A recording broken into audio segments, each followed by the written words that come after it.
맥스웰 실버스타인이라고 하는 미국 사람이 쓴 책 중에 아낌없이 주는 나무라고 하는 작은 책자가 있습니다. 잘 알려진 얘기이기에 여러분들도 다들 읽고 또 내용을 알고 있을 줄 압니다. 이 책의 내용을 간략하게 얘기하면 이렇습니다. 커다란 사구나무 한 그루가 있는데 그 나무가 사랑하는 참 어린 소년이 있었습니다. 이 어린 소년은 나무를 좋아해서 매일 하루도 빠짐없이 찾아와서 놀고 가요. 사과나무 잎을 엮어서 왕관을 만들어 왕놀이도 하고, 또 나무를 기어 올라와서 나무에 매달려서 그네를 타기도 하고, 또 놀다가 배가 고프면 사과 따먹기도 하고, 또 놀다가 피곤하면 나무 밑둥에 누워서 자다가 가기도 하고, 매일 이 어린 소년은 사과나무를 좋아해서 찾아옵니다. 그러다가 시간이 흘러서 찾아오는 횟수가 띄엄띄엄해지더니 발길을 끊어버리고 말아요. 그러다가 오랜 시간이 지난 후에 청년이 된 이 소년이 사과나무를 찾아옵니다. 그리고는 사과나무한테 부탁을 합니다.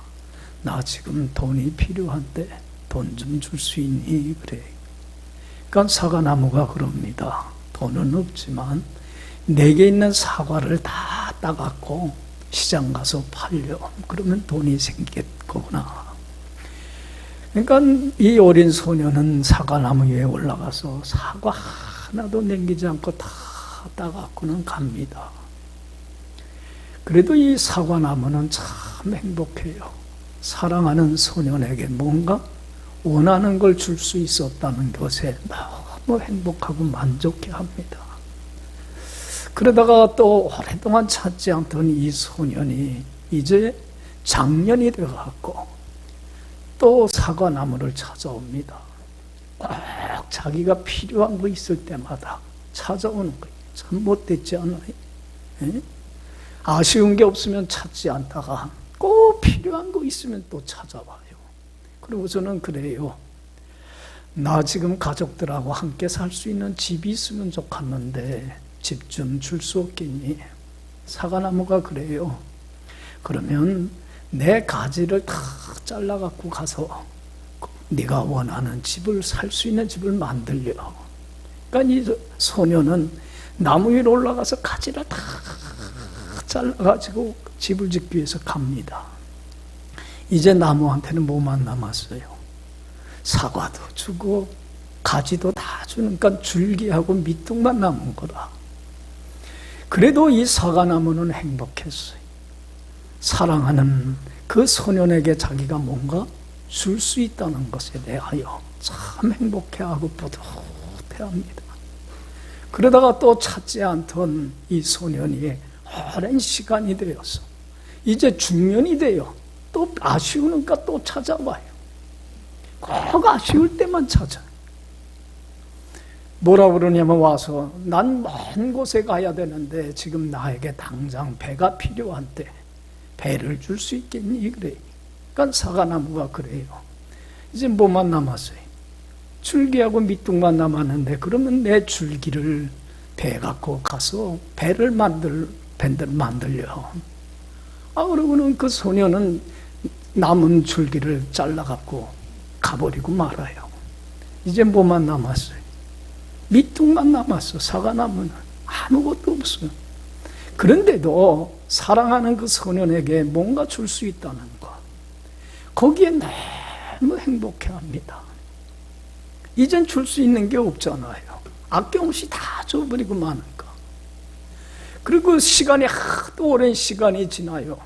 이제는 노인이 된 이 소년이 찾아옵니다. 머리는 허연 백발이 돼갖고 허리는 꼬부라지고 지팡이를 짚고는 힘겹게 찾아옵니다. 그럴 때에 그 노인이 된 소년에게 사과나무가 그래요. 난 이제 내가 너한테 줄 수 있는 게 아무것도 없어.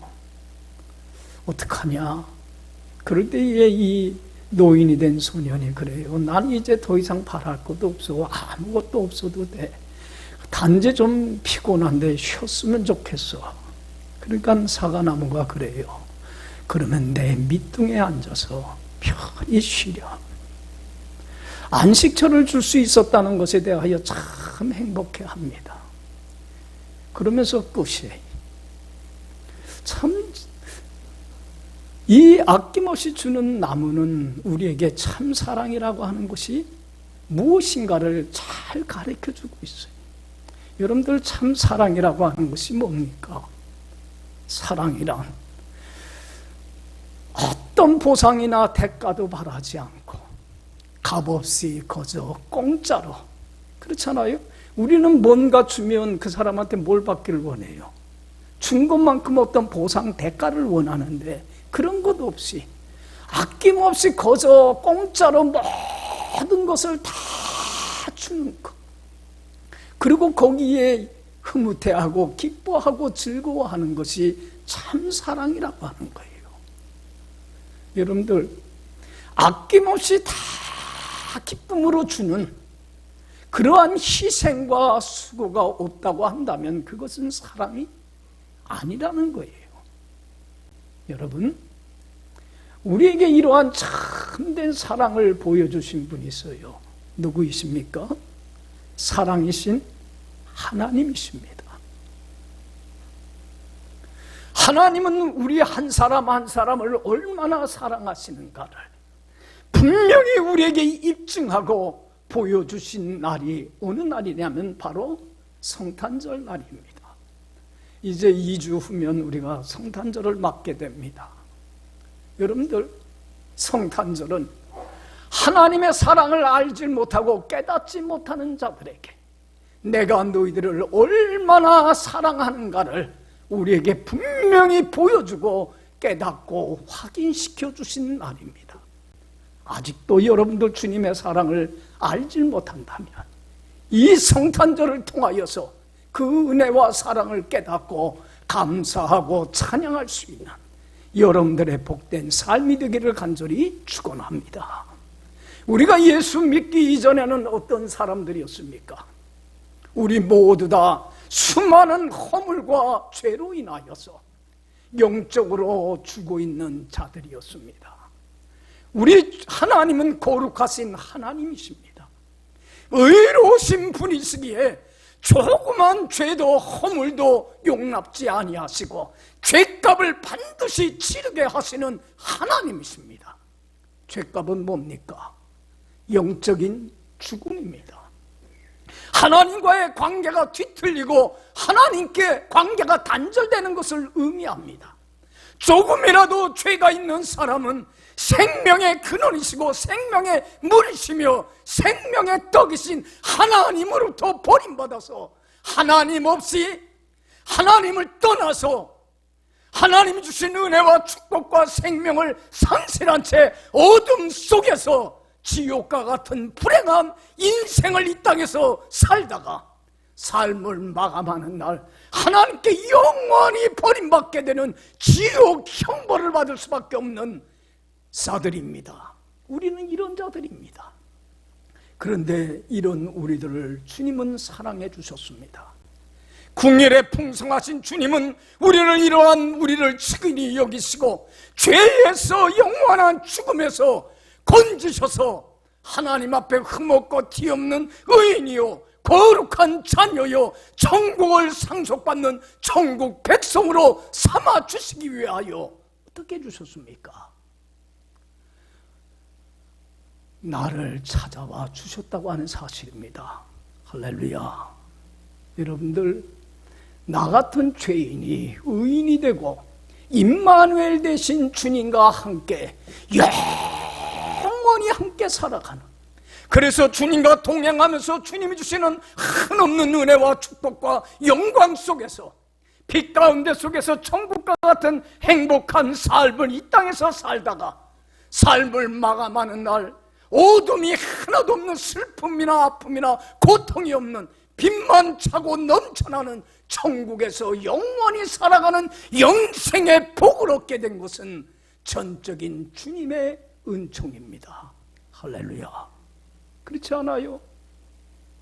여러분들, 우리는 값없이 거저 공짜로 아무런 한 것 없이 이런 엄청난 은혜를 입었지만은 주님은 나에게 이러한 은혜를 주시기 위해서 어떻게 주셨습니까? 하나님이신 예수님이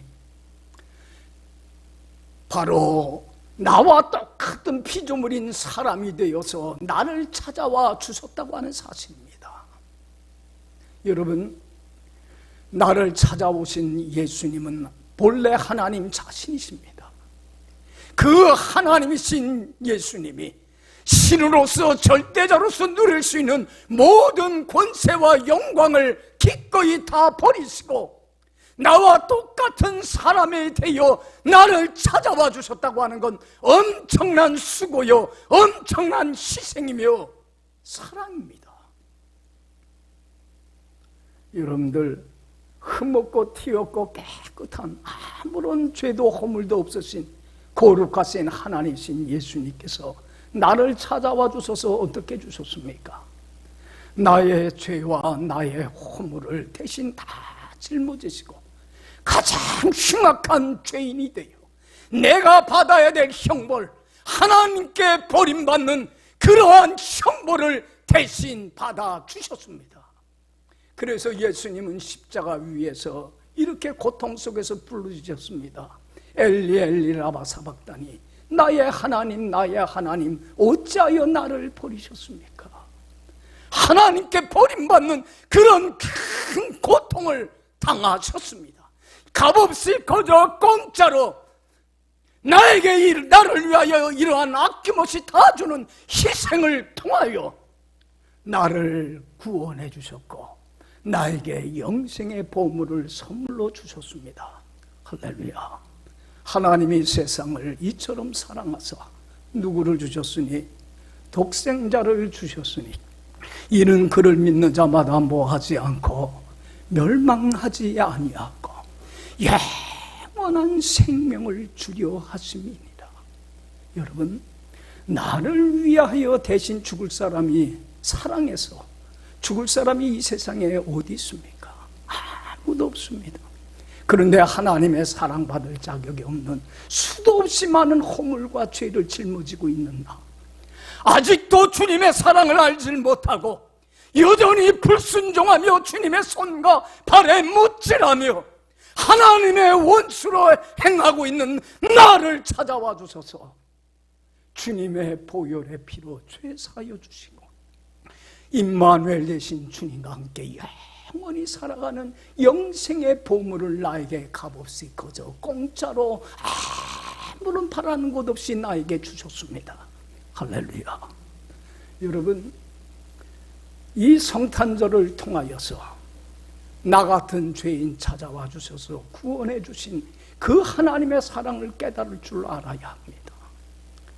정말로 이 성탄절을 맞이하면서 하늘보다 높고 우주보다도 넓고 측량할 수 없는 이 큰 하나님의 사랑을 깨닫고 감사하고 찬양할 수 있는 우리 모두가 되어야 할 줄로 믿습니다.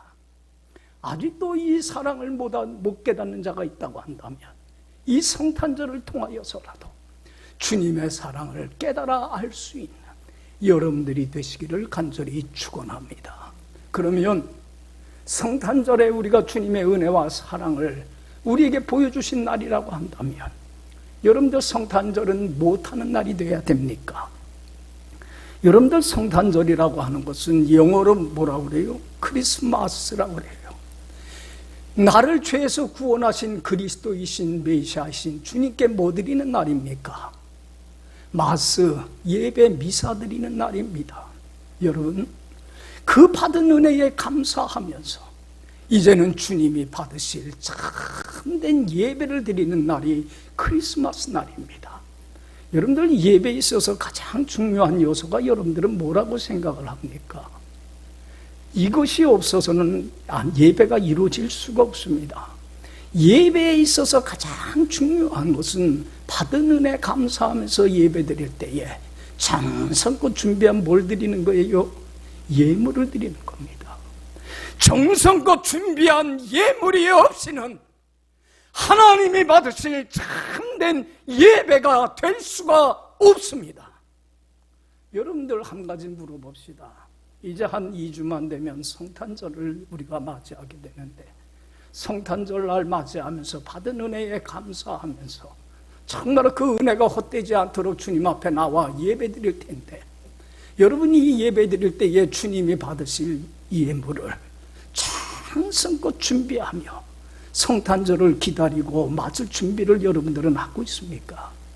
아니면 아무런 생각이 없이 올해도 또 성탄절이 왔나 보다, 연례 행사처럼 준비도 없이 그 은혜에 감사하고 찬양하는 것도 잊어버리고, 또 주님에게 예배를 드릴 때에 받을 예물을 준비함도 없이 그냥 아무런 생각 없이 성탄절을 맞이하고 있습니까? 여러분, 준비된 예배와 준비 없이 맞이하는 예배는 큰 차이가 납니다.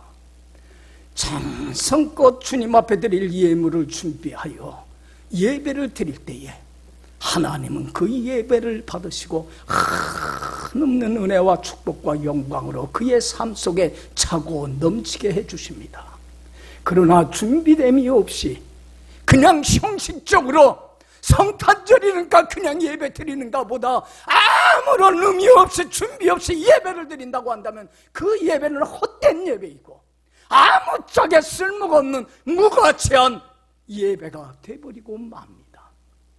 여러분, 성탄절날 받은 은혜에 감사하며 주님이 받으실 예배를 드리기 위하여 정말로 정성껏 주님께 드릴 예물을 준비할 수 있는 여러분들이 꼭 되시기를 간절히 축원합니다. 여러분들 오늘 본문 말씀 보면은 여러분들이 잘 아는 대로 동방의 박사들이 예수님께 나와서 예배를 드리면서 정성껏 준비한 예물을 드리게 됩니다. 그럴 때에 하나님께서는 그 예배를 받으시고 그 동방 박사들에게 한없는 은혜와 축복과 영광으로 차고 넘치게 채워주시는 큰 은혜를 맛보게 하는 것을 우리는 본문에서 발견을 하게 됩니다. 여러분들 우리가 잘 알듯이 이 동방의 박사들은 누굽니까? 페르시아라고 하는 맨 나라에 사는 사람들입니다. 거기에서 별을 연구하는 천문학자들입니다. 그런데 여러분들 어느 날 그들이 별을 연구하는 중에 뭘 발견해요? 온 인류를 죄에서 구원하실 메시아이신 그리스도의 탄생을 알리는 별을 보게 됩니다. 그것은 하나님께서 페르시아에 사는 그 동방박사들에게 메시아의 탄생을 알리기 위하여 사용한 별입니다. 여러분, 이 동방박사들은 누구보다도 구약 성경을 통해서 하나님이 약속하신 누구를 보내주리라 약속했습니까? 온 인류를 죄에서 구원할 메시아를 보내주리라고 하는 그 약속한 말씀을 알고 믿고 사는 사람들입니다. 어떻게 이들이 이 사실을 알았을까? 여러분들 보세요. 예수님이 오시기 전 586년 전에 이스라엘 나라가 어느 나라의 침공을 받아서 멸망당합니까? 바벨론 제국의 멸망을 당합니다. 그때에 얼마나 많은 유대인 이스라엘 사람들이 포로로 그 나라에 잡혀가는지 모릅니다. 잡혀간 사람 중에 경건한 하나님을 잘 섬기는 이스라엘 백성들도 참 많았습니다. 대표적인 사람이 바벨론 제국에서 하나님의 은혜로 왕의 총애를 받아 총리 대신의 자리까지 올라간 사람이 있어요. 누굽니까? 다니엘. 그리고 또한 그의 세 친구 사드락, 메삭, 아벳느고와 같은 경건한 신앙인들이 있습니다. 바로 이 바벨론 제국은 얼마 후에 어느 나라의 침공을 당해서 멸망을 당합니까? 바사라고 그러죠. 성경에는 그게 페르시아를 말합니다. 페르시아의 침공을 받아서 멸망을 당합니다. 그런데 그곳에 있던 그 경건한 유대인들이 하나님에 대한 신앙을 증거하기 시작을 합니다. 그리고 그들을 통하여서 하나님에 대한 신앙을 갖게 된 사람들이 있습니다. 그 중에 누구예요? 바로 이 천문학자들, 동방의 박사들은 구약 성경을 통하여서 메시아를 보내려고 하는 하나님의 약속을 누구보다도 알고 있는 사람들입니다. 하나님의 신앙을 갖고 있는 사람입니다. 먼 나라에 살고 이방인이지만 바로 하나님께서 별을 통하여서 메시아의 탄생을 알렸을 때에 그들은 그 자리에 있을 수가 없었습니다. 나의 죄를 구원하기 위하여 찾아오신 그 예수님께 경배하기 위하여 자기 나라를 떠나서 예루살렘, 그 별이 인도한 대로 찾아오게 됩니다. 여러분, 그 나라를 떠나서 예루살렘에 오기까지는 얼마나 많은 힘든 여정이 있었는지 모릅니다. 여러분들 보세요. 그 뜨거운 사막을 통과해야 되고 험산 준영을 넘어가야 되고 유프라데스 강과 티그리스 강을 건너가야만 하기도 하고, 그러나 수없이 많은 희생과 난관을 극복하고서 예루살렘까지 찾아옵니다. 여러분들이 동방의 박사들이 예루살렘에 찾아온 이유는 단 하나입니다. 무엇하러 왔습니까? 첫 번째 크리스마스 날 온 인류를 죄에서 구원하기 위하여 찾아오신 아기 예수님께 뭐 하기 위해서 찾아왔습니까? 그 먼 길을. 이유는 하나입니다. 여러분들 보세요. 1절 2절 다 같이 한번 읽어봅시다. 헤로드 왕 때에 예수께서 유대 베들레헴에서 나시매 동방으로부터 박사들이 예루살렘에 이르러 말하되 유대인의 왕으로 나시니가 어디 계시냐? 우리가 동방에서 그의 별을 보고 그에게 경배하러 왔노라 하니. 여기 봐요. 메시아 탄생을 알리는 그 별을 보고, 하나님이 우리에게 가르쳐 주신 그 별을 보고 온 인류를 구원하기 위해서 찾아오신 유대인의 왕뿐만 아니라 만왕의 왕이요 만주의 주가 되시는 그 예수님께 뭐하러 찾아왔노라? 예배 드리러 왔노라. 여러분들, 첫 번째 크리스마스 날 예배 드리러 온 겁니다. 받은 은혜에 감사하면서 나 같은 죄인을 구원하시기 위하여 찾아오신 그 구세주 메시아 되신 주님께 예배드리기 위하여 그 먼 곳을 떠나서 예루살렘까지 찾아왔다는 겁니다. 그리고는 유대인들, 하나님의 택한 백성인 유대인들, 구약 성경에 대한 지식을 누구보다도 잘 알고 있고 믿고 있는 그들에게 물어봅니다. 너희들이 그렇게 기다리던 유대인의 왕으로 나시니가 어디 계시뇨? 그의 탄생을 알리는 별을 보고 우리가 여기까지 왔노라. 그럴 때에 여러분들, 구약 성경에 예언된 그 메시아를 찾을 때 그 오셨다는 소식을 듣고 예루살렘에 있는 유대인들은 어떤 반응을 보였습니까? 같이 동방 박사들과 같이 그 은혜에 감사하며 예배드리러 나갔습니까? 참 안타까운 얘기예요. 3절 보면 우리 한번 읽어봅시다. 3절 헤로드 왕과 온 이스라엘이 듣고 소동한지라. 여기 봐요. 메시아 탄생을 알리는 소식을 듣고도 이들은 그냥 소동만 합니다. 요란스럽게만 떠듭니다. 어디냐 정말이냐 진짜냐. 그리고는 아무도 그 은혜에 감사하며 경배하러 나오지는 않고 호들갑만 떱니다. 오늘날도 이런 참 비극의 역사가 되풀이되고 있습니다. 온 인류를 구원하기 위하여, 나 같은 죄인을 구원하기 위하여 하나님됨을 버리시고 주님이 인간의 몸으로 찾아와 주셨건만, 성탄절을 맞이하면서도 예수 믿는 사람들조차도 안 믿는 사람들과 똑같이 이날은 공휴일이고, 이날은 즐기는 날이고, 이날은 노는 날이고, 안 믿는 사람들은, 장사치들은 메리 크리스마스 대목을 보려고 소동을 하고 요동만 칩니다. 우리 믿는 사람들도 조차도 성탄절이 무슨 날인지도 모르고 그냥 즐기고 노는 날인 줄만 알고 요란스럽게 호들갑만 떱니다. 주님 앞에 진심으로 그 은혜에 감사하기 위하여 예배드릴 그런 준비된 자세가 없습니다. 이건 참 비극의 역사입니다. 여러분들, 그 먼 나라에 사는 사람들은, 그 동방의 박사들은 메시아의 탄생을 알고 그 은혜에 감사하며 경배하러 찾아왔는데, 누구보다 더 경배해야 될 자들이, 누구보다 더 하나님을 잘 믿는 사람들이, 누구보다 더 성경에 대한 해박한 지식을 갖고 있다고 하는 사람들이 경배는 할 줄 모르고 소동만 하고 떠들기만 하고 혼잡스러워하기만 합니다.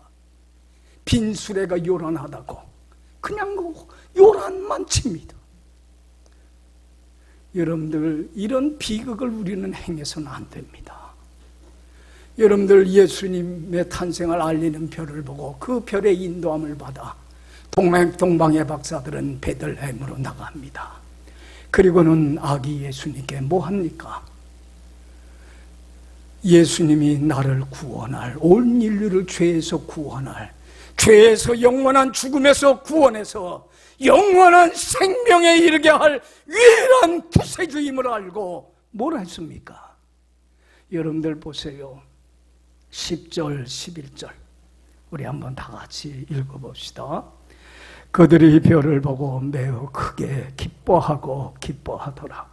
집에 들어가 아기와 그의 어머니 마리아가 함께 있는 것을 보고 엎드려 아기께 경배하고 보배합을 열어 황금과 유향과 모략을 예물로 드리니라. 할렐루야. 여러분, 여기 보세요. 누구에게 경배를 했습니까? 아기 예수님께 경배를 했습니다. 예수님이 누구인지 알기 때문에 그렇습니다. 그리고는 그 예수님께 무릎을 꿇고 예배하면서 예물을 드리는데, 가장 그들이 정성껏 준비한 가장 소중한, 가장 귀한 최선의 예물을 드리게 됩니다. 뭘 드렸습니까?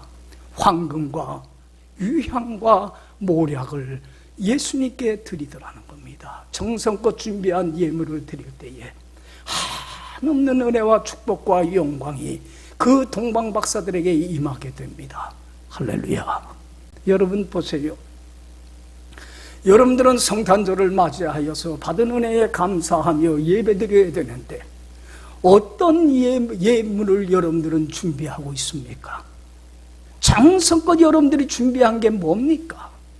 여러분들, 주님이 우리에게 정말 받기를 원하는 예물이 뭘까? 받은 은혜에 감사하면서 드리기를 원하는 예물이 뭘까를 우리는 알아야만 합니다. 여러분들, 구약 성경에 보면 하나님께서 이스라엘 백성들에게 하나님부터 받은 은혜에 감사하면서 뭘 드리겠어요?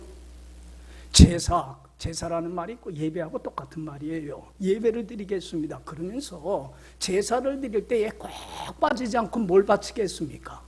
제물을 바치겠습니다. 그런데 예물을 바칠 때에 뭘로 예물을 바치겠습니까? 소나 양이나 염소나 비둘기로 바치겠습니다. 이렇게 여러 가지 가축으로 바치게 한 것은 경제적인 여건을 고려한 겁니다. 여러분들, 부유한 사람들은 소를 바치겠습니다. 그런데 가난한 사람들은 소를 바칠 여력이 없어요. 그러면 예물을 드릴 수 있어요, 없어요? 없는 거예요. 그래서 그들을 생각해서 소를 바칠 경제적인 여건이 안 되면 뭐를 대신 바치고? 양이나 염소를 바치고, 양이나 염소를 바칠 경제적인 여건이 안 되면 뭘 바치라는 거예요? 비둘기라도 예물을 바치라는 거예요. 그렇지만 소를 바치든 비둘기를 바치든 어떤 걸 바치든 하나님이 요구한 예물은 뭐였냐면, 그 가축들 중에서 뭐를 바치라고 그랬어요? 가장 좋은 것, 병들고 눈물고 가장 비실비실한 걸 드리지 말고 흠없고 티없고 깨끗하고 정말로 가장 건강한 거, 좋은 것을 가축을 잡아서 하나님께 예물로 드리겠습니다. 여러분, 지금은 하나님이 뭘 예물로 바치길 원합니까? 받은 은혜에 감사하면서 예배드릴 때 뭘 예물로 바치길 원합니까? 가축이 아니라 이제는 뭘로 예물을 바치길 원합니까? 우리 몸을 살아있는 제물로 바치기를 원합니다. 할렐루야. 우리의 전 인생을, 전 삶을 하나님께 헌신하는 산 제물로 주님은 바치기를 원합니다. 어떤 제물로 바치기를 원합니까? 이제는 주님의 은혜로 죄 사함 받고 거룩한 하나님의 자녀가 되었으니까 거룩한 하나님 자녀답게 말씀에 순종하며 흠없고 티없고 깨끗하고 하나님 앞에 한 점 부끄럼 없는 거룩한 흠없는 깨끗한 살아있는 제물로 받은 은혜에 감사하며 내 몸을 드리고 헌신하기를 주님은 원하십니다. 할렐루야. 그래서 여러분, 우리가 잘 알듯이 로마서 12장 1절 2절에 뭐라고 말씀합니까? 그러므로 형제들아, 내가 하나님의 모든 자비하심으로 너희를 권하노니 너희 몸을 하나님이 기뻐하시는 뭘로 드리라? 거룩한 흠없고 티없고 깨끗한 살아있는 제물로 바치라. 이것이 너희가 드릴 하나님이 받으실 참된 영적인 예배니라. 여러분, 우리 몸을 이러한 예물로 바칠 때에, 받은 은혜에 감사하며 드릴 때에 하나님은 이 예배를 받으십니다. 할렐루야. 그래서 너희는 이 세대를 본받지 말라고 했습니다. 하나님의 뜻과는 하나님이 원하는 것과는 정반대로 흘러가는 이 세대의 풍조를 따라가지 말라고 했습니다. 그리고 말씀 속에서 하나님이 원하고 바라는 뜻이 뭔가를 잘 깨달아 알고 하나님의 뜻대로 하나님의 생각대로 살질 못했던 지난날의 삶들, 주님의 마음을 아프게 하고 주님의 손과 발에 못질하는 죄악된 더럽고 추한 모습들은 다 벗어던지고 하나님이 원하고 바라는 대로 살아가 하나님을 기쁘게 하는, 하나님을 영화롭게 하는, 자신의 몸을 하나님이 원하는 거룩한 산 제물로 바치는 헌신된 자가 되기를 주님은 원하십니다. 할렐루야. 여러분들은 성탄절을 맞이하면서 받은 은혜에 감사하며 주님 앞에 내 몸을 산 제물로, 흠없는 제물로 바치기 위해서 준비된 지금 시간을 보내고 있습니까? 아니면 아무런 생각 없이 그저 성탄절이니까 그냥 맞이하고 있습니까? 여러분, 하나님의 은혜에 감사하며 이 성탄절을 통하여서 내 몸을 살아있는 제물로 바칠 때에, 거룩한 산 제물로 바칠 때에, 그리고 이 날을 기점으로 해내서 하루하루 날마다 삶의 현장에서 내 몸을 하나님이 기뻐하실 거룩한 산 제물로 바치는 헌신된 삶을 살아갈 때에 여러분들, 하나님은 그 삶을 받으시고 한없는 은혜와 축복과 영광을 내려주십니다. 그래서 주님 안에서 천국을 누리는 가장 복된 인생을 살게 해주십니다. 할렐루야. 그리고 주님이 이 땅에 다시 오시는 그 영광의 날, 영광 가운데 주님을 맞이할 뿐만 아니라 의로우신 재판장으로부터 그날에 잘했다 칭찬받는 영광에 썩지 아니하는 생명의 멸류관 상급을 받는 축복이 이러한 사람들에게 주어질 줄로 믿습니다. 여러분, 내 몸을 하나님 받으신 예배로 준비되는 삶, 이렇게 큰 은혜와 축복이 임합니다. 특별히 여러분들 이 성탄절을 맞이해서 내 몸을 준비하여 이렇게 헌신된 삶을 살게 될 때에 여러분들 성탄절을 통해서 하나님이 주신 가장 큰 축복의 메시지가 그대로 임하게 됩니다. 성탄절날 천군 천사가 들려준 축복의 메시지가 뭐였습니까? 지극히 높으신 곳에는 하나님께 영광이요, 땅에서는 기뻐하심을 입은 사람들 중에 평화가 올라가 있습니다. 하나님이 주시는 참 평화, 샬롬이, 평강이 먼저 내 마음속에 넘치게 됩니다. 여러분, 생각해 보세요. 여러분들, 하나님이 주시는 참된 평화가 내 마음속에 넘치게 되면요, 여러분들 아무리 좋은 집에 살고 가진 것이 많고 좋은 음식을 먹고 높은 지위에 있다고 하더라도 마음이 불안하고 두려우면요, 행복합니까? 못합니까? 행복 못해요. 평안해야 돼요. 마음이 편안해야 돼요. 여러분들, 이 마음의 평화라고 하는 것은 모든 삶을 살아갈 수 있는 힘의 원천이 됩니다. 마음이 편안해야 어떤 일도 해나갈 수 있습니다. 집안일도 기쁨으로 할 수 있고 직장일도 기쁨으로 해나갈 수 있습니다. 그렇지 않습니까? 마음이 편안해야 돼요. 주님이 주시는 참 평강이 내 마음과 생각을 주장해 주셔야 돼요. 여러분들 마음이 평강이 넘치는 사람은 어떤 어려움과 난관과 어떤 시련도 다 뚫고 나갑니다. 모든 힘의 원천이 됩니다. 여러분들 마음의 평화가 넘치는 사람은요, 몸도 건강합니다. 마음이 건강하면 몸도 건강합니다. 그러면 여러분들 삶이 피곤하고 곤비해지질 않아요. 피곤하지 않고 삶의 생기가 활력이 넘쳐나는 삶을 살게 됩니다.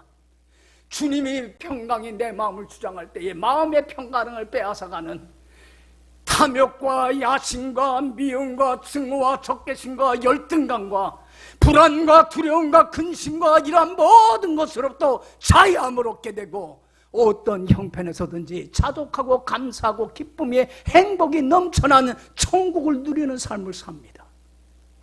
여러분들 이러한 삶을 살 때에 매일매일 삶 속에서 나오는 고백이 뭡니까?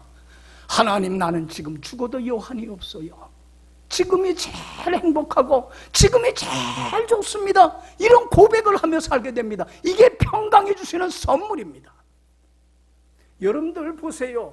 하나님, 내 몸을 하나님이 기뻐하시는 거룩한 산제물로 바칠 때에 기뻐하심을 입은 자들에게 하나님이 주시는 평화가 임할 때 내 마음속에 참된 평화가 넘칠 뿐만 아니라 이런 사람들은 모든 사랑과 더불어 평화하면서 평화의 사도의 사명을 감당합니다. 여러분들 보세요. 원수까지도 사랑하며 평화합니다. 그래서 하나님이 주신 사랑을 가지고 이제는 아낌없이 다 주는 삶을 삽니다. 대접받기보다는 뭐합니까? 대접하는 삶을 삽니다. 위로받기보다는 위로하고 정말로 사랑받으려고 하기보다는 사랑합니다. 그래서 싸움과 다툼과 시기와 질투와 갈등과 분열이 있는 곳에 뭘 심어갑니까? 일치와 조화와 하나됨을 모든 걸 다 주는 성김의 희생의 수고의 삶을 통해서 거저 받은 그 은혜에 감사하며 거저 아무런 대가도 없이 다 주면서 모든 사랑과 더불어 평화합니다. 그래서 이런 사람들은 가정에서도 평화를 만들어갑니다. 교회에서도 평화를 만들어갑니다.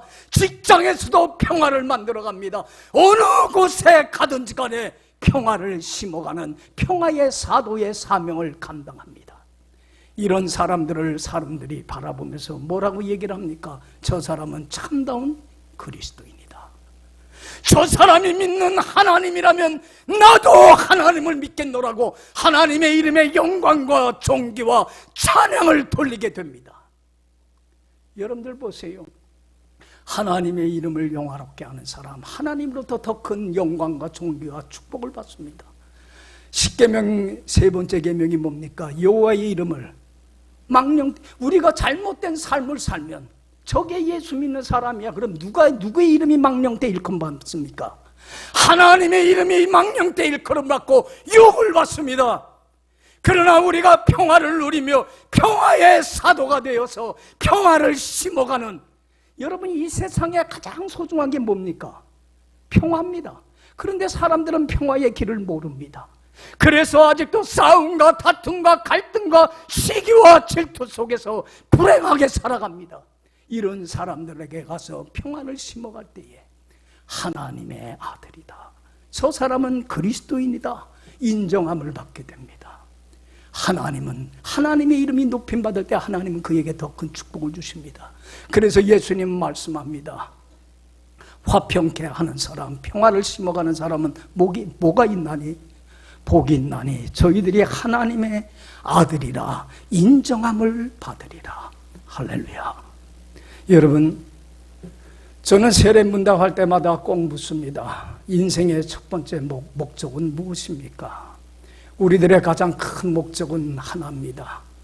하나님을 기쁘게 하고 하나님을 영화롭게 하는 것이 내 살아가는 이유요 삶의 목적입니다. 이제 성탄절을 2주일 앞두고 있습니다. 성탄절을 맞이하면서 정말로 나 같은 죄인을 살리기 위해서 찾아와 주신 하나님됨을 버리시고 인간의 몸으로 나아와 주셔서 나를 대신해서 하나님께 버림받는 영적인 죽음의 대가를 대신 치러주신, 그래서 값없이 거저 공짜로 나를 의인 삼아주시고 영원한 생명을 주신 그 은혜에 감사하면서 그 은혜가 헛되지 않도록 주님 앞에 예배드릴 것을 감사하며 준비하는 여러분들 되시길 바랍니다. 그리고 빈손으로 나오지 마시고 그 은혜에 감사하며 장성껏 준비한 예물, 동방박사가 황금과 유황과 모략을 가장 소중한 것을 정성껏 준비하여 예물로 드린 것처럼 이제는 내 몸을 하나님이 기뻐하시는 향기로운 산 제물로 바치는 그러한 삶을 통하여서 지극히 높으신 하나님께 영광이요 하나님이 주시는 참 평화가 여러분들의 마음속에, 가정 속에, 이 나라와 민족 속에 임하게 하는 평화의 사도로서의 사명을 다 감당하는 축복된 인생으로 새로워지는 역사가 꼭 이 성탄절을 통하여서 여러분들의 삶에 임하기를 간절히 축원합니다. 기도합시다.